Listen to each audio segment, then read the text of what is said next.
Hey, what's up, folks? It's Will back once again for another fight card prediction here for UFC 288 from the Prudential Center in Newark, New Jersey, as Aljamain Sterling defends his championship against Triple C Henry Cejudo, who's making his return in our main event of the night with a great co-main event, 5-round co-main event with Gilbert Burns against Bilal Muhammad, a big title implication fight there. So I just want to say I'm really sorry for not getting a card out last week. There was a few people that messaged me, and they will know, but I had kind of emergency in the family, which I had to really get back to family first. So I just had to make sure that everything was okay. Thankfully, it looks like we're coming out the other end where said person is on the right track. So just apologies, but family first always. Yeah, please throw a like. I'm trying to get back to 4,000 subscribers by the end of the year if possible. It's going to be a bit of a tough stretch, but if you can just hit the bell to be notified when I come online. We're not even halfway through the year yet. I think if I can get a run, it'd be nice, but like I say, help me out if you can. I will say I've not managed to look into all of the fights on this card. I'm kind of more looking at some of the bets that I'm having. I'm looking more into them, but as the week goes on, I'm kind of going to have a look into the couple of fights that I've not entirely looked into yet. But just been busy with the kids and all this stuff that's been going on. So I apologize, guys. Like I said, I'm not as thorough as I once was, but life gets in the way of that. So let's go into the card a little bit and see what is going on in here. Really looking forward to like those main event fights. Good fight to start the night. Daniel Santos 10-2 against Johnny Munoz Jr. 12-2. Really like Wildcat. Cashed in him last time against John Castaneda as a dog. Really like his fighting style. Very aggressive. And he just looks like he can go for days. I just really like what I see from him. And Munoz, I think he's going to be dangerous early. Outside of that, I think that Wildcat can come out here and just absolutely kind of blast through him a little bit, cut him off in the cage, really hurt him. I actually was really impressed with Munoz's return fight after getting knocked out by Tony Gravely. Came in there against the Sholinian, Ludovic Sholinian, and really got back on track there where, like I say, coming back after a dangerous knockout, a disturbing knockout, like he went down to Gravely to kind of come back and really fight a kind of hard and tough guy in Sholinian and pretty much dominate the fight. I like that. But I think if he doesn't catch Santos early, I think this guy is going to light him up like a Christmas tree. So I actually think the betting line is rather low. I think if you're looking at a good bet, I don't think this guy is the worst bet in the world. Juice.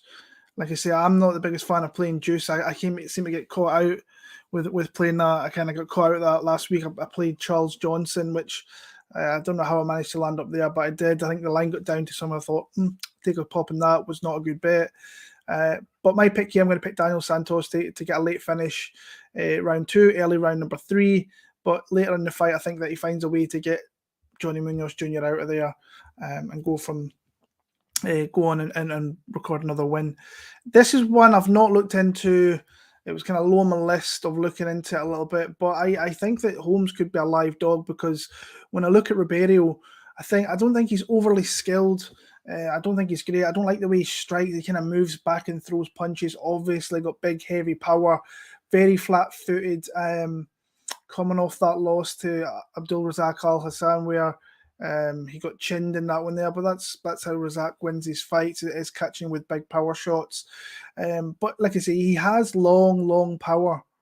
When you look at Joseph Holmes, nothing really much sticks out to me. I think he uses his kind of metrics, his height and his reach to really use that to his advantage. I still think he's very good. I think both guys are rather green. But that's just the 2023 kind of UFC model. There's a lot of green fighters on the roster, fighters you would never envision being on the UFC roster. But this, like I say, this is the new UFC where they're putting guys like on the cards like these. like I say, Holmes is a big underdog, and I think that he's probably got a little bit of a chance in this one if he doesn't get caught clean. But it's hard to be really super confident, especially laying down money on a fight like this. But I kind of just lean on the side of Joseph Holmes in this one. I'd rather see Ribeiro win because I think there's a little bit more substance to him personally. But I don't know whether his tenure in the UFC is going to be overly long. I think he can get found out in the UFC. Like I said, I think Joseph Holmes could be one of these guys that like his record's shown here recently. I mean, an L to Jamie Pickett's not great. He got the win to get you back onto a winning streak against Alan Amadovsky, and then, like I say, losing to Jung Young Park. So I'm struggling with this one a little bit, honestly. I think, like I said, I don't want any money on this one. I think I'm going to lean Joseph Holmes, but like I said, I'm not confident, and I would never really want my money to be on a fight like this. So Holmes as a prediction, but not confident whatsoever. Zhalgas Zhumagulov against Rafael Estevam.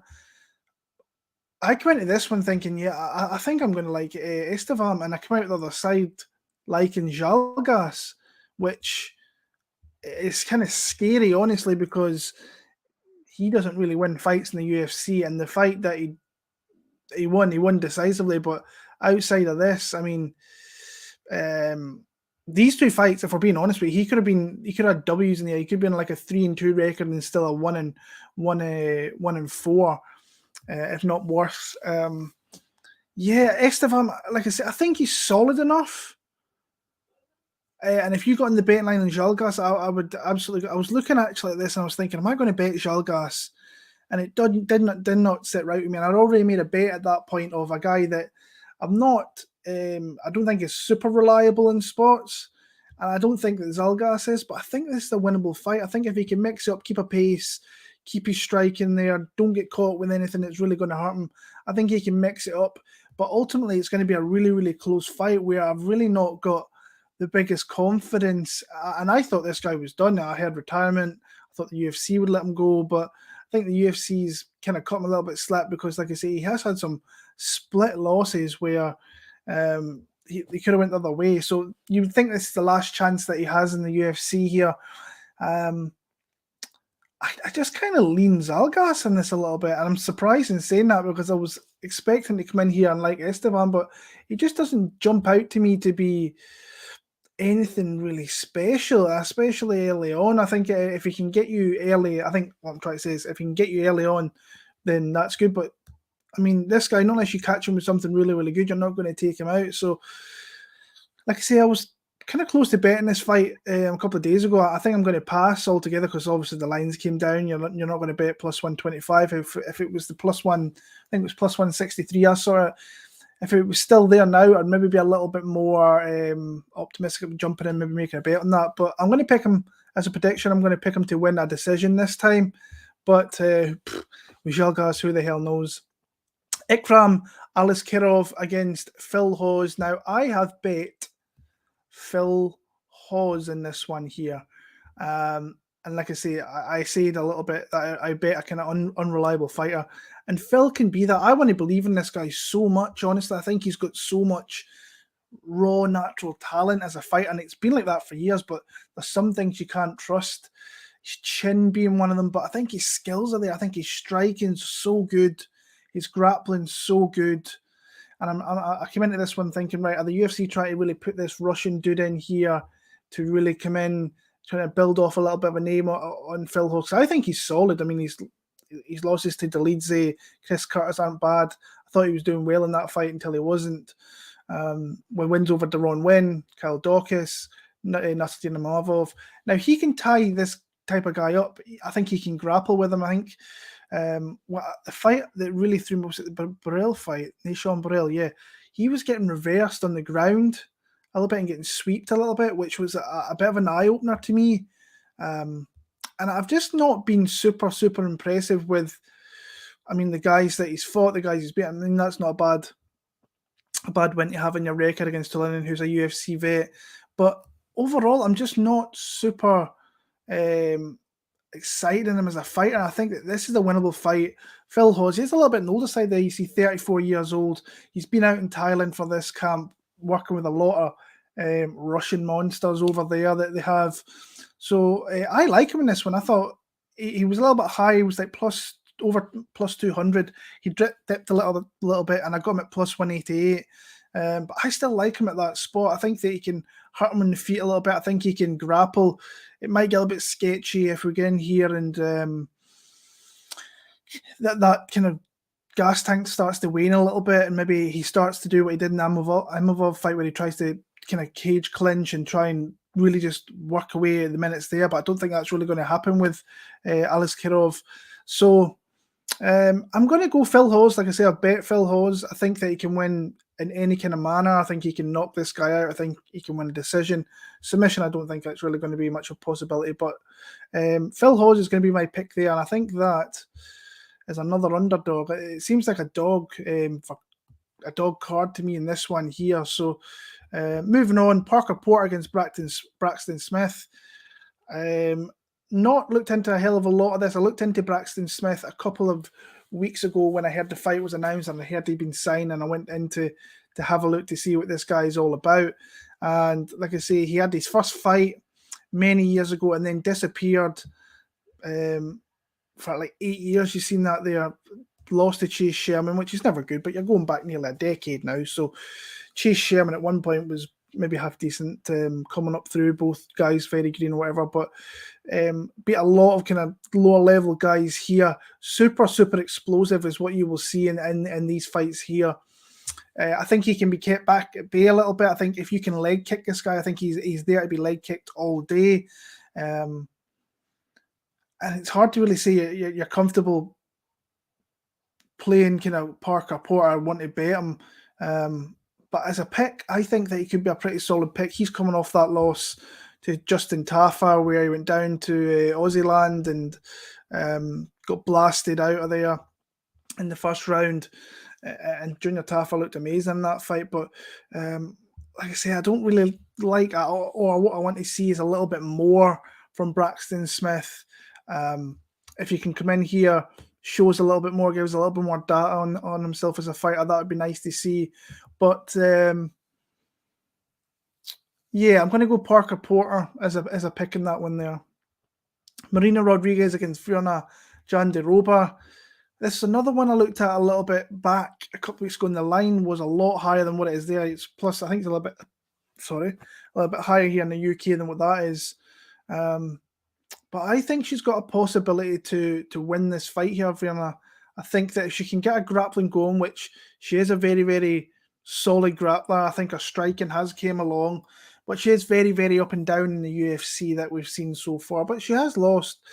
Amanda Ribas is a girl I always think is a little bit underrated.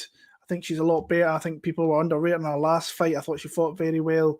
And Mackenzie Dern there, where her grappling really wasn't going to come into much of a furore because Mackenzie is very, very solid on the ground, where she's got wins over Angela Hill, which you would, maybe not expect. Angela Hill can fight close. Kanako Murata and Felice Herrig, where you've got someone on Marina who's always going to be in the title kind of picture, and is coming off an L and getting knocked out silly by Amanda Lemos, who is probably the biggest power puncher that we have out there. And that was 5 months ago, so she's coming in here still kind of fairly quick back into camp or whatever.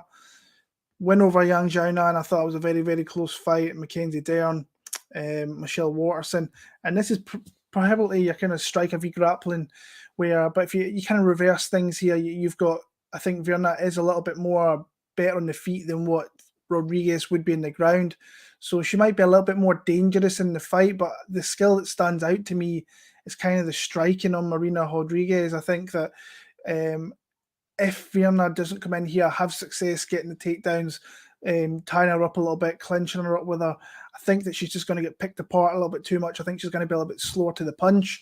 So for me, I'm going to lean on Marina Rodriguez to get back into the win column here, but it could ultimately be a very close fight if Virna can get some takedowns and establish a dominant position. But Marina is the pick for me there. Khaos Williams against Rolando Bedoya. I've looked at this Bedoya kid, and I don't know why he's in the UFC. I don't think he's particularly solid. And I think this is a horrible style matchup. I don't like the way this kid gets hit. I think he is very susceptible to just getting hurt bad, putting the hands up, and really not taking damage too well. But he has fought super kind of low level. Come out of Peru. I know the records aren't the worst that you will see with some fighters coming in, but to me, I just when I watch him, I just don't think he's super solid. I think this is a horrible matchup where you look at Khaos Williams, that stern face, comes forward, hits like a Mack truck.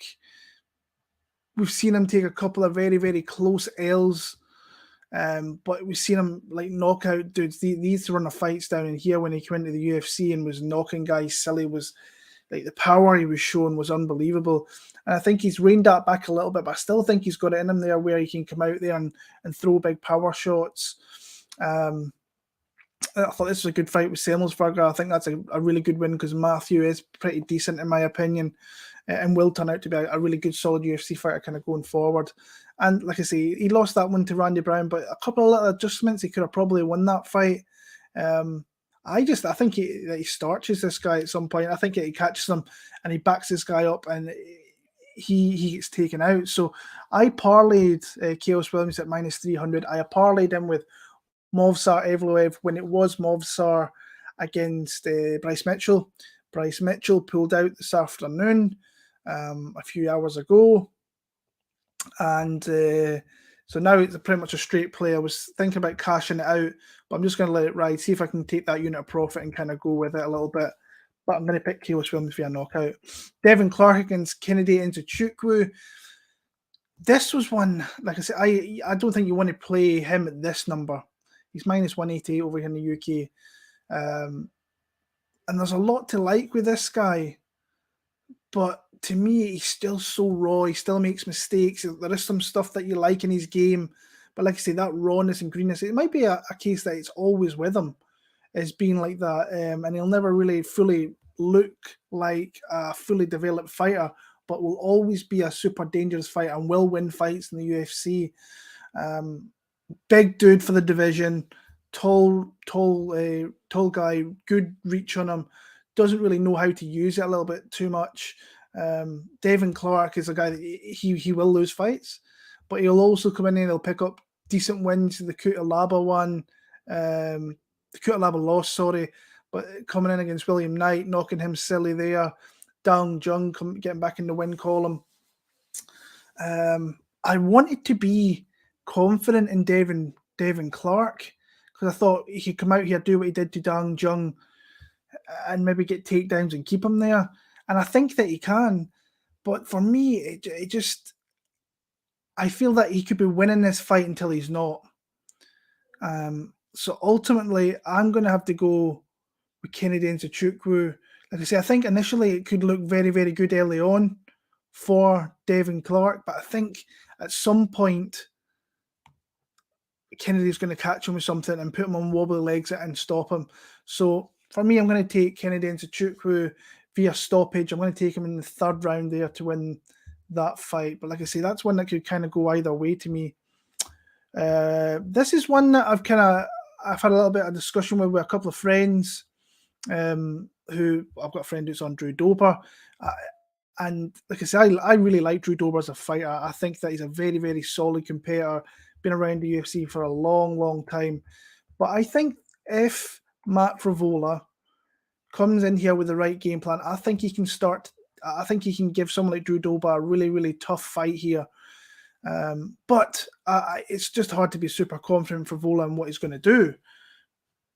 But if you go back and look at some of the fights that Dober's kind of lost in the past, and I know I'm going back like 7-8 years ago, but it's still relevant to the fact that I've seen that, and a few times, like with the Camacho fight, he can be taken down. Now he does work off his back, gets back to his feet, and once he gets back to his feet, he's shown that he's got dangerous power and can knock you out.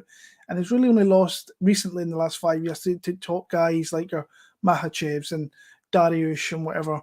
But like I said, I think Frevola is very live in this fight. Honestly, I think that if he can get the grappling together, I think they could give Drew Dober some fits. And I also think that Matt Frevola can strike, but I think that's a detriment to himself if he does that, because I think eventually that kickboxing style excuse me, guys, of Drew Dober could come to the front here, and eventually he just seems to find a chin all the time. That fight with Bobby Green was losing that fight until he wasn't. Rafael Alves, these are dangerous guys as well. Bobby's a vet. This guy is an absolute maniac. You don't know what he's going to do. Terence McKinney, big power. I know he came in on short notice, but this one was a little bit concerning, honestly, thinking about it when I come across his name there. You're getting taken down by Brad Riddell, who's a kickboxing guy. Absolutely. I thought it was going to be a back and forth striking affair. 5 takedowns in the fight. That's how Matt Frevola's going to win here. I think he's going to have to engage until he can get in there and really get his hand on him and try and get him to the ground and take him down. And we have seen that in fights. The Jalen Turner one, where he was at a big reach disadvantage, really didn't want to engage him on the feet, took him down, had minutes on top. Luis Pena, it's Luis Pena, I know, guys, but I have seen the blueprint of how I think he can beat Drew Dober. I'm not the biggest Matt Frevola guy. I think he's a very, very solid fighter. I've always kind of seemed to get him wrong more than I get right. I don't know what my record is even picking this guy. Let me see what it is. I wouldn't reckon it's too great. Let me see. I picked him the last couple of times. No, actually, I've only picked him right once. Twice. Yeah, so he's not a guy that I really pick that well. Like I say, I think he's a live underdog, honestly. I think if he gets the wrestling going and can get minutes, I think he can get rounds. And he's coming off a couple of really good wins here. Well, that one he just absolutely ran through Valdez. Valdez got knocked down like 4 times. But Zaitar is dangerous, but he took him out in the first there. I'm going to go Drew Dober, but not super confident because I think this guy has a path to victory, honestly. But I'm a fan of Drew Dober. I've always been a really nice guy. Actually, I met him in Liverpool when he was over for the UFC. Really cool guy. But I'll take him. I think that Matt, maybe if he can't get some takedowns and get them predominantly quite a lot, I think that he might start to engage, and that's when he can maybe fall into the hands of Drew Dober. But I don't know. I kind of see this going to decision. I'm going to take Drew Dober in a very, very close decision there. But I think Frevola is live, and him via decision might be a prop bet if you're on his side there. Main card time, Kron Gracie against Charles Jourdain. Kron Gracie making his return. It must be, how long has this dude been off for? 3 years? 4 years? Can't be 4 years, that seems too long. 3.5 years. So we all know what this guy wants to do. I actually got a lot of respect for this guy after seeing that fight, watching that fight with Cub Swanson, because he stood in there, he threw down a little bit with Cub Swanson, gave him as good a shot on the feet as he possibly could. So the guy's a dog, and we know what he wants to get this fight. But this is the type of fight here that it might just take one time for this fight to hit the mat, and I think that he could get someone like Charles Jourdain out of there. Charles was super confident getting into this fight with Nathaniel Wood, and Nathaniel Wood worked him in that fight, worked him so badly. I thought it was such an impressive performance.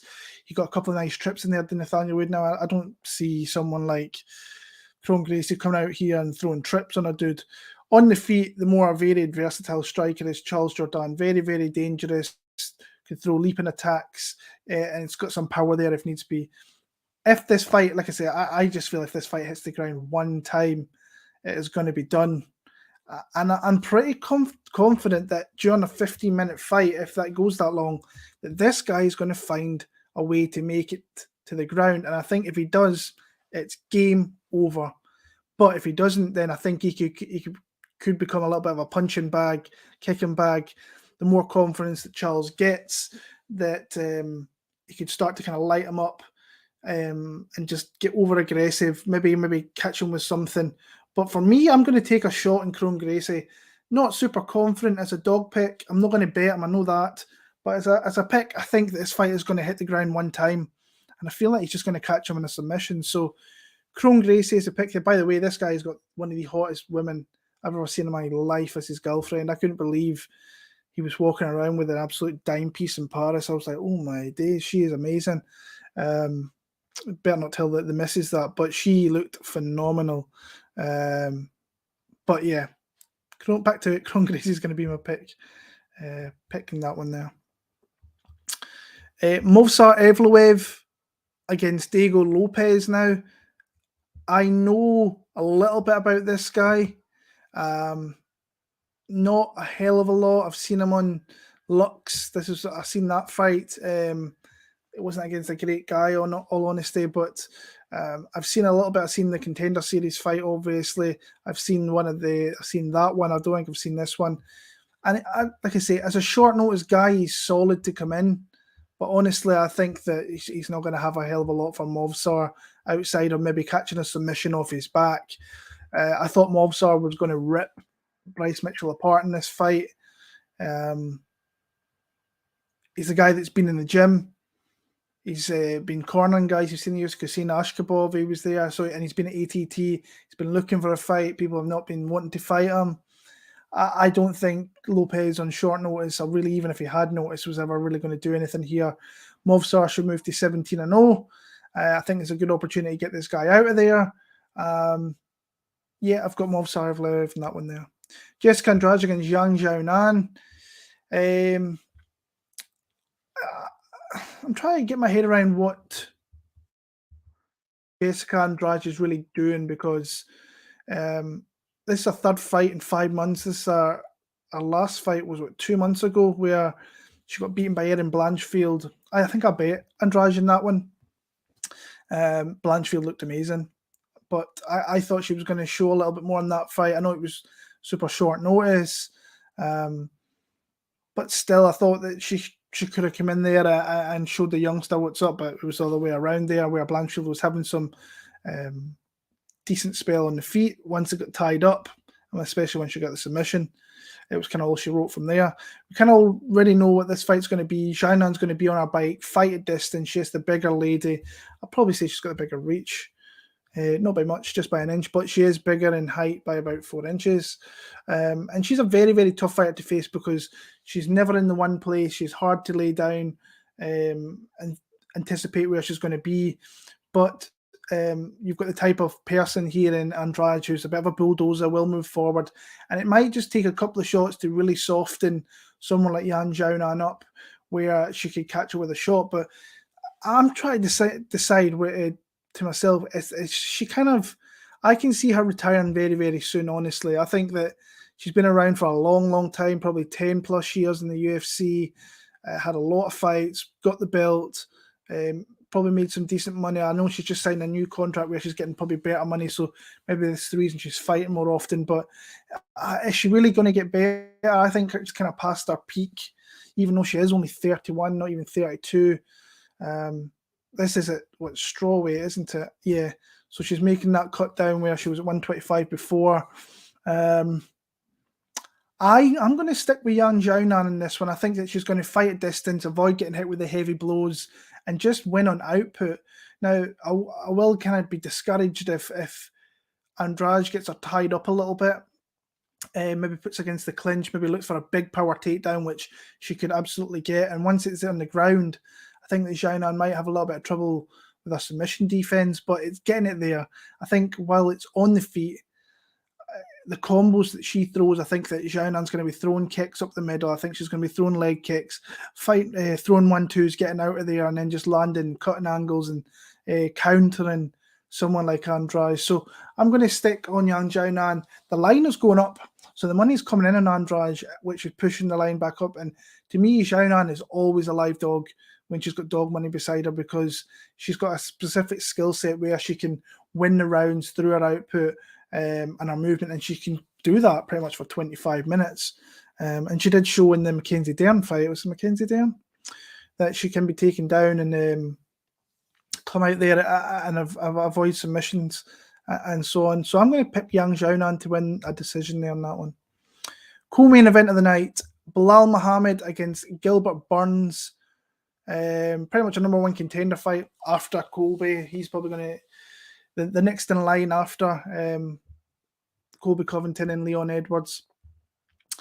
Gilbert Burns jumping back in here inside a month, 5 weeks, which is pretty incredible to me that these guys do that.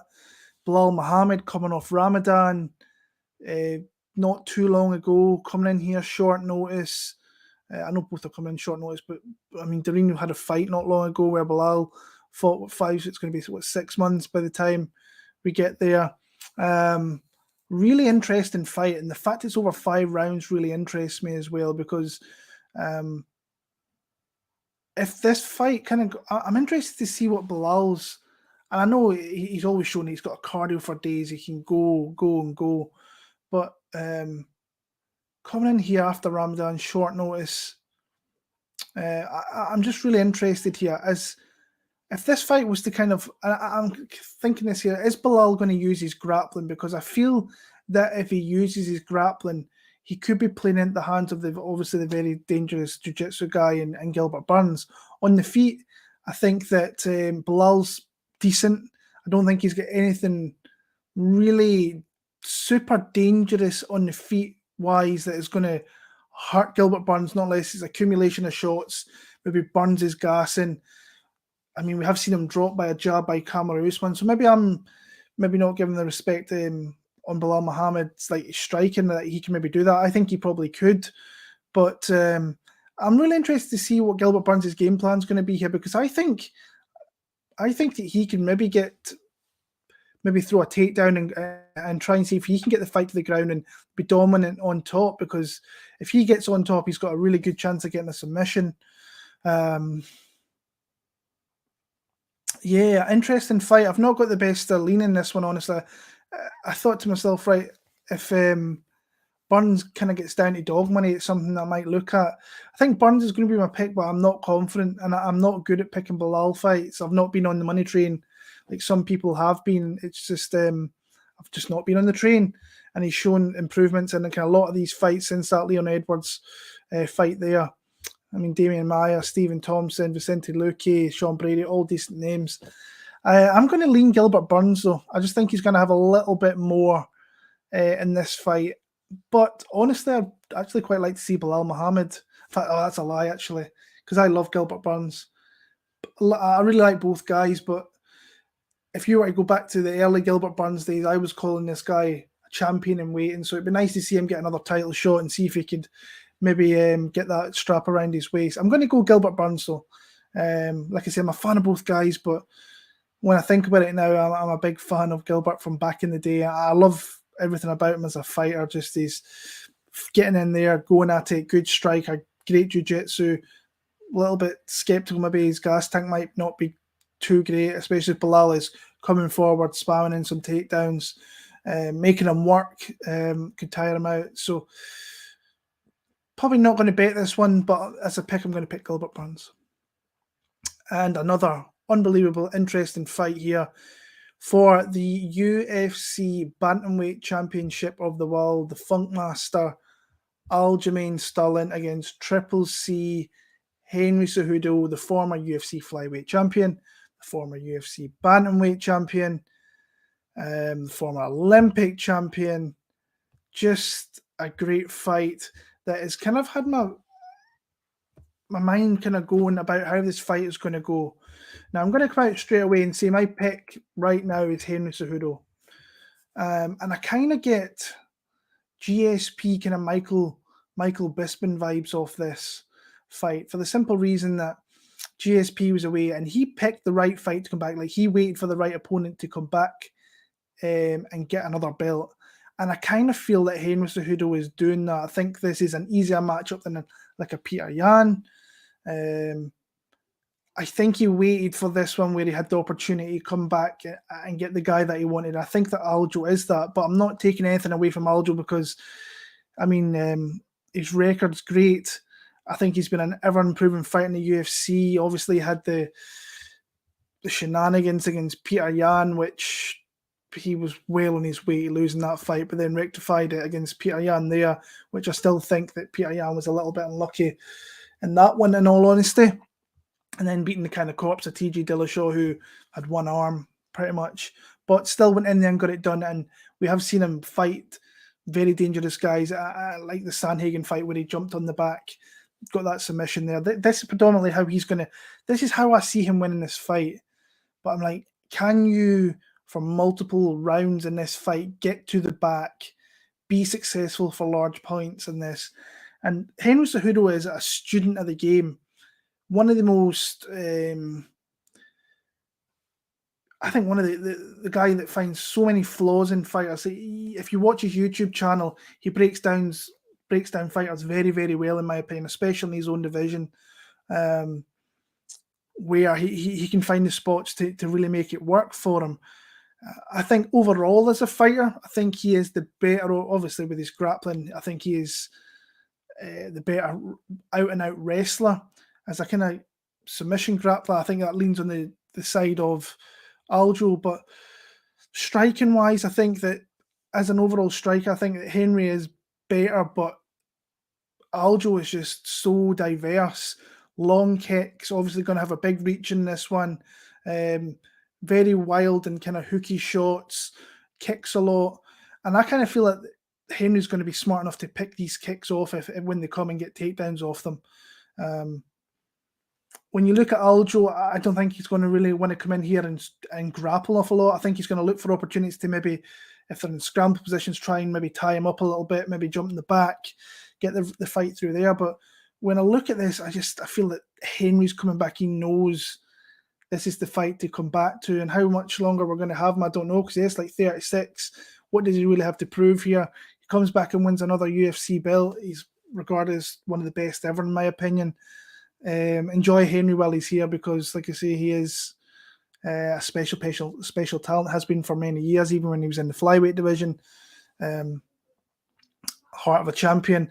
So yeah, I think I'm going to lean on the side. And when you look at Aljo, I mean, if you look through the stats on his fights, like he tries for so many takedowns and is not super effective in getting them, in all honesty.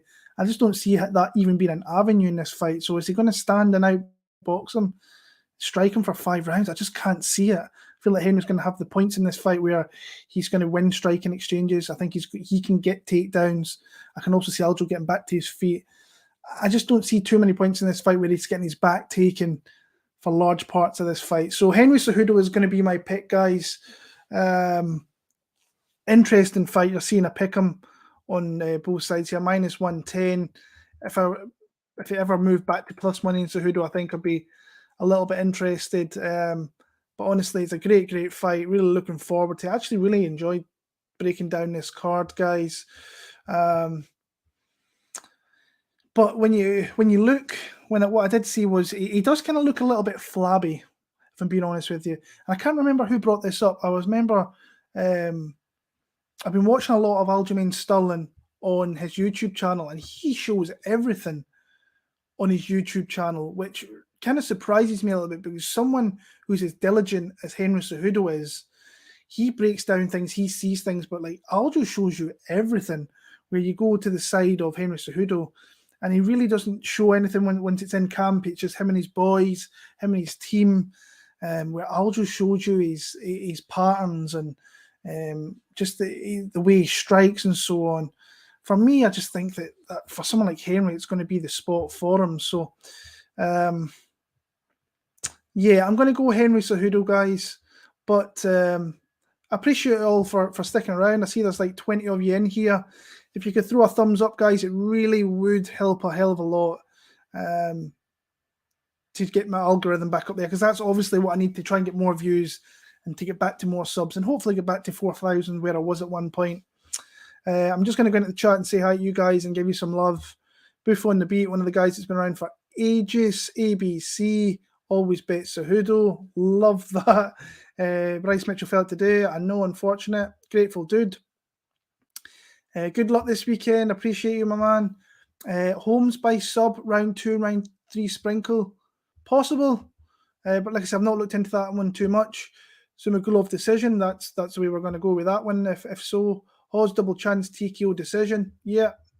Let me see. I'm telling you, Braxton is going to gas after the first, and when he can't get Porter out of there, then he's going to gas and TKO him. I think you're kind of right in that. I think that Parker, if he was maybe just to hold on to him for the first round, drain him that gas tank, could come through to fruition there. Just a heads up. I did see that Kennedy's mum had passed away. That is true. But he might be fighting with a bit of inspiration, a bit of the weight's kind of off his shoulders with that. And just a couple of ones here. RIP Miss Nzechukwu and Felipe Clares. That was a horrible story to read. Hey, well, chat. Hope everyone's well. Hello, fight fans. Let's go UFC 288. Marcus, hope you're well. Tiger Bob MMA, hope you're well. What's happening? I like Kron because he wants to get Charles flat on air so he can be his parallel with the earth. That's funny. Jourdain getting off his back. Yeah. Mitchell pulled out. Let me see here. Andrade made like 200 to 400K last fight. She was here for the money because the UFC paid her extra for the late notice. She's come and prefer this, not for a paycheck. The dog barked at me on this one. It said Alpha Male Yan. Let's go. Isn't Ramadan an advantage because he is on weight and fasting? I'm sure I heard somewhere as well that Bilal wanted this at 180. I don't know. I believe that because I don't see Bilal being that type of guy, but you never know unless you hear it from the fighters themselves. He wouldn't have been on weight just from fasting. These guys water cut most of their weight. That's true. Let me just go a couple of Henry by decision from Dixon. And a couple of you guys threw a couple of likes on at the end there, and I appreciate that to the fullest. So, guys, thank you very much. I'll be back next week for the card. I appreciate you sticking around. All the very, very best. Take care, and I'll see you next week. Good luck.